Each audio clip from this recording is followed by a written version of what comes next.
Well, hello, love muffins. I'm back again with intro. This is week 3, temperature pulse respiration on intro 2. Finally got pre-med loaded so I could send it to you all. It took forever. Sorry about that. Anyway, starting with temperature pulse respiration. These are the notes, and you have everything highlighted, but there was some addendum that I had to add to it. Baseline vital signs. What is it? That's the first time you see a patient, you take their vital signs to find out what's average. I don't like to say what's normal, but it says it. But what's average for that patient? Now, accuracy is important. You cannot be indifferent or casual. You can't be, da da da da da while you're doing it. No, you've got to pay attention. Wash hands. This is even before the COVID. Wash your hands before and after. Always identify yourself and have the patient identify themselves. It's a form of implied consent. Because if you don't, you touch them without their permission, battery.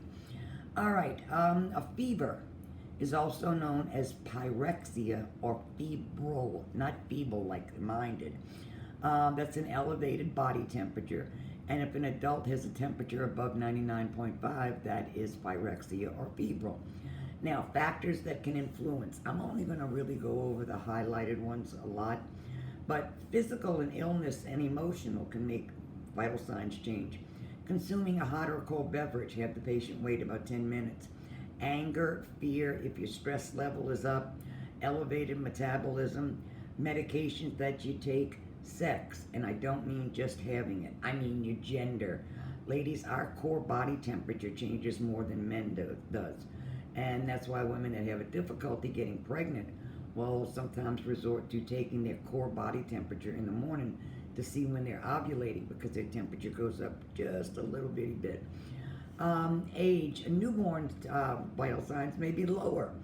Newborns tend to have a lower range of body temperature. Now, teething can cause elevated body temperature, can resemble a cold. Elderly patients don't respond to environmental changes. Shivering a lot, it doesn't be old to be shivering, but shivering can cause your body temperature to go up because of the energy that's being released. External factors can be if you're smoking, if you're chewing gum, that can cause elevated body temperature. What is body temperature? That is the balance between the heat lost and the heat produced by your body. The hypothalamus in your brain, if you've ever seen Osmosis Jones in a movie, it's hilarious. That's what the bad guy was after, everybody's hypothalamus. Calculating centigrade to Fahrenheit. Now I'm going to tell you on the test, you're going to have to calculate Fahrenheit to centigrade. So make sure you know the formula. You take the centigrade or Celsius temperature you're given. How you like that C? Take that, multiply it times 1.8, and then add 32. And that will give you the correct answer. Now, methods of obtaining a temperature. Axillary under the arm is the least accurate. You've got to leave the thermometer under there 5 to 10 minutes. Now, when taking it axillary, the average is 97.6. So if you took it axillary and got 97.6, that's average. That's like 98.6 orally. Rectally, we don't even do that anymore, but you need a lubricant. You've got to insert it about 1 inch into the rectum. You've got to indicate it on the patient's chart. Axillary, if you took it that way, you have to put AX and circle it. Rectally, you have to put an R and circle it. And rectally, the temperature is about 99.6, so it's 1 degree above. Tympanic or oral, not oral. Oral is the eardrum. Now, oral is under the tongue.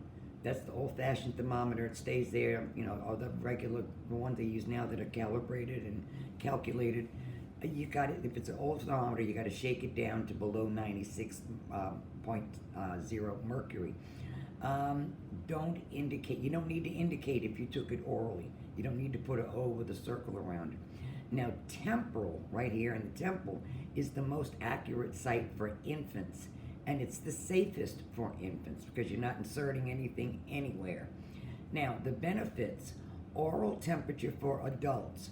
There is a lower risk of spreading infections if you're going to take it tympanically. The ear canal is also a protected cavity. The eardrum has the same blood supply as the hypothalamus, so your chances of getting a good, accurate reading doing it in the ear is pretty good. Now, an oral, like a temperature, like I said before, above 99.6 is pyrexia or febrile. Page 2. An infant, the most accurate temperature site, again, is the temporal right here. Oral, in the ear. Yeah, oral. I'm getting all confused. Oral temperature for adults, like I said, shares the same blood supply. A remittent fever, that's highlighted. That's in a 24-hour period if the temperature goes from 99.0 to 102, all right? And if it's 102.8, and it's going to keep varying like that, that's remittent. Intermittent fever is a fever that comes and goes, usually over a period of 2 days, and it goes up a little bit, goes down a little bit. Binaural is rhythm, it varies from 97 to 99. That is normal. That's your body temperature normal range. It's experienced by all of the adults during the day. Sometimes you go, oh, it's hot. You're not having a hot flash, but it's hot, all right? It's usually low, your temperature is usually lower in the morning than it is in the afternoon. A newborn has a lower temperature range. Don't indicate on the patient's chart, again, if you took it orally. A healthy newborn does not have the highest temperature. Now, patients with COPD, that chronic obstructive pulmonary disease, have got to sit up to breathe comfortably. Now, your pulse sites. Pulse rate may vary with the respiratory rate in pediatric patients. Normally, we know the average for adults, but in peds, it may vary a little bit. So, you want to palpate or feel right here for the radial artery. I'm right next to the thumb. You'll feel a bone, a ligament, and right in between there. Oh, yeah. Now, sometimes you have to press, but if you press too hard, you'll occlude it or clamp it off. And if you don't press hard enough, you won't feel it. And you count for 30 seconds and remember what you got and then double it. While keeping your hand in the same spot, move your eyes to the patient's chest. Watch them breathe. In and out is 1. In and out is 2. Take that for 30 seconds and double it. Now you've got your respiration and pulse done, okay? You're going to take the pulse, though, actually for 1 minute for the most accurate reading. Now, if the patient has an irregular pulse, you're going to do an apical pulse for 60 seconds. This is considered to be the most accurate. That is the apex, or the bottom part of the heart. And for this is the only pulse you need a stethoscope for, all right? Okay, pulse sites. The carotid at the side of the neck or in the throat. It's the same one you do adult and child CPR. You're going to come down, you'll feel the trachea. Go back a little bit. Oh, yeah, you got it, all right? Temporal is on each side of the head next to the eyes. Apical, that is at the bottom tip of the heart. It's the most accurate. You use a stethoscope. And you can use this on infants and children too, all right? If the patient has an irregular radial pulse, if you get an irregular radial pulse, do the apical, okay? Radial, that's the thumb side of the wrist. That's the one we usually average take it with, all right? It's the most common and most convenient site. Femoral is inside the groin. I don't know about that. Popliteal is behind the knee. Dorsal pedis is at the arch of the foot, and posterior tibial is behind the heel. The reason they might take this is if you're in the hospital. I know when I was having the hip surgeries, dealing with a lot of bone work, they would come in and check the pulse in my feet because they figured if that pulse was working, every other pulse above that had to also be working. All right, next 4 lines are highlighted. The position of the artery to the level of the heart. It should be at the same level or lower. You don't want to be taking somebody's pulse when you got the arm way up here. You want it either at the heart level or lower. It's healthy, almost said sexy. That was on my mind. A healthy 37-year-old adult's pulse should be around 60 to 80 beats per minute. That's the BPM. If the patient is anxious, the pulse may be a little bit higher. What if they had to park 2 blocks away and run to get to the office for the appointment time? A well-conditioned adult's pulse, though, like an athlete, could be about 50 to 60 beats per minute, and that's normal for them. Their heart is a muscle. You exercise, your muscles don't have to work as much, so it doesn't have to beat as frequently to get the same job done. Now, Blood pressure with hypotension, that is a systolic or the top number below 90, and the diastolic or bottom number below 60. All right, we're on page number 3 of the notes. Volume, this is for the pulse. It is the strength of the heart, not how many times it contracts, but the strength. Is it a bounding pulse? You can really feel it. Or is it a thready pulse? Imagine you've got a smoothie and you took your first sip and all of the stuff came through the straw, great. But after you've used that straw a few times, it kind of gets clogged a little bit. That's what a thready pulse almost feels like. Like all of the blood's not going through because the pulse may be blocked up a little bit, all right? All right, rhythm, that is the time between beats. The rate is the number of beats per minute. Number 3 is highlighted, the normal pulse of a healthy 84-year-old, and it's not me yet, versus that of a 42-year-old in healthy patients. The younger the patient, the faster the heart. Elderly adults' pulse don't have to be as high, okay? Pulse rates vary with the respiratory rate, like we already said, in pediatric patients. Number 5 is highlighted, a healthy adult at rest. The ratio is to 1 respiration to 4 pulse beats, or 1 to 4. Arterial walls should feel elastic. Remember I told you arteries, like in cardiovascular, the arteries are like rubber bands? Well, they should feel elastic, like open, shut, open, shut. If they feel kind of not good, okay? All right, let's see. I forgot where I am. Okay, number 7. If you apply too much pressure, you obliterate the pulse or get rid of it. You stop it. Not enough pressure and you won't be feeling any irregularities. So you got to practice on how much pressure. If you feel an irregular pulse, notify the doctor stat. And stat means immediately, like yesterday, okay? Remember we had bradypnea, tachycardia and bradycardia in cardio? Well, here's tachycardia. That is the heart rate above 100 beats per minute. Bradycardia is a slow heartbeat.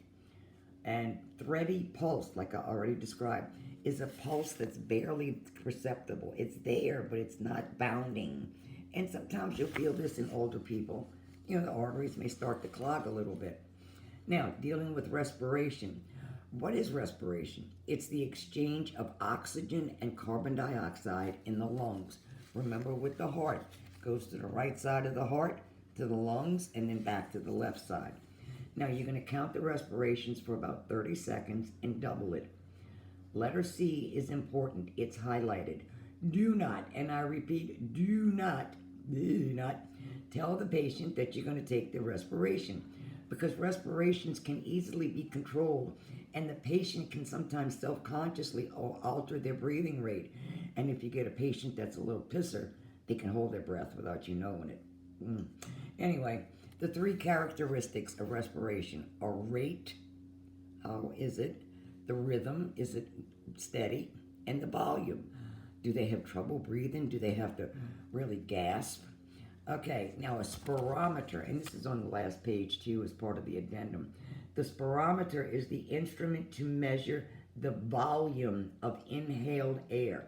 There's a whole big thing, pulmonary function test, PFT, and it takes half a day to do it. But they measure everything about your breathing apparatus in your body. Okay, vocabulary for breathing. Dyspnea. Remember, ain't good for anything. Dyspnea is difficult or painful breathing. Now, with this, the patient may have pneumonia. They may have asthma, COPD, physical exertions, or on very high altitude. I know when Iris's son, our grandson, had cancer when he was 5, and he got to go to a camp in Colorado, but it was 10,000 feet above sea level. Here in New Orleans, we're below sea level. Well, the first few days he was there, he had to have oxygen because their air is much thinner, and he had difficulty breathing. But a couple of days later, he was fine. He was riding horses. Okay, bradypnea is highlighted. Those are regular but slow respirations. Just the opposite would be tachypnea, rapid, shallow breath, like hyperventilation. You're not getting much oxygen in there, okay? Page 4, apnea. Apnea is when you stop breathing. It is the absence of breathing. at any age. It can occur in newborns or any age, all right? You stop breathing. A. Penia means breathing. Put the A in front of it, means not breathing.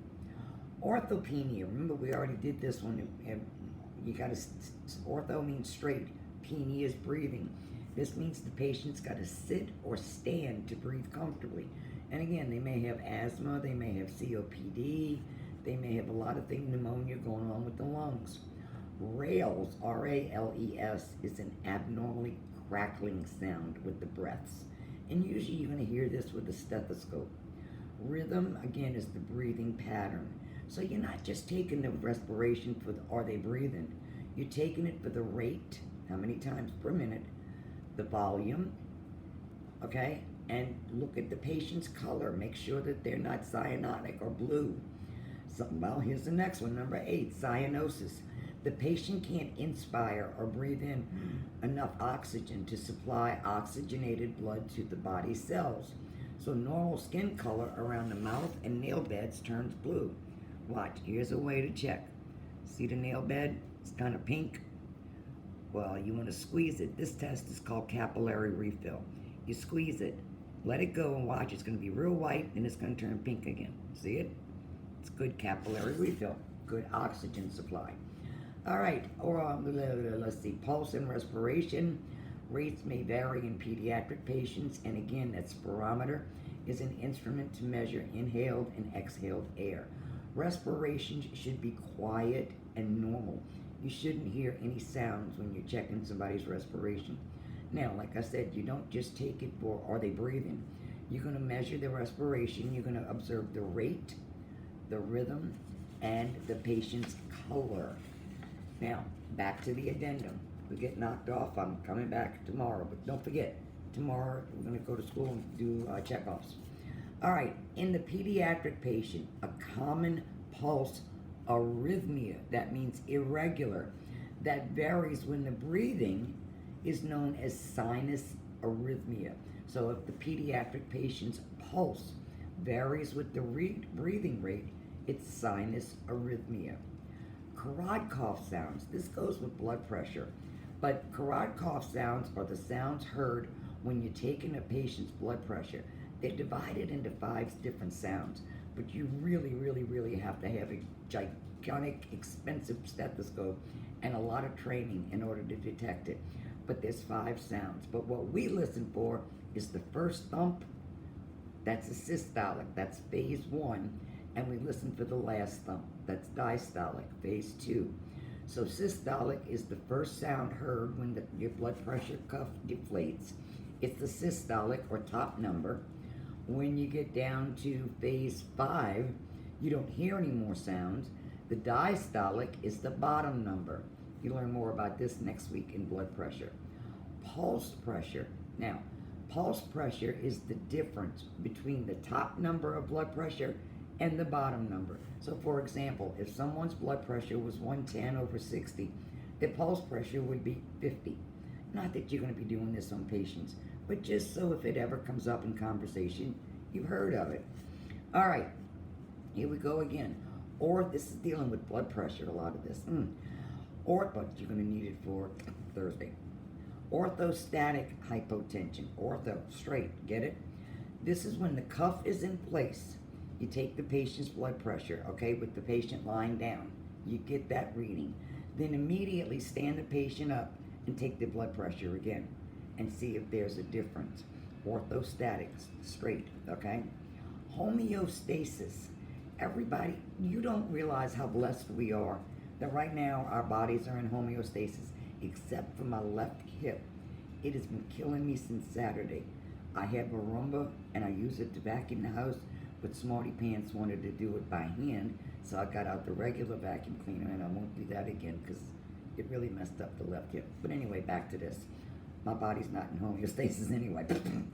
That is when the internal function of your body is constantly adapting or changing to keep your body in balance.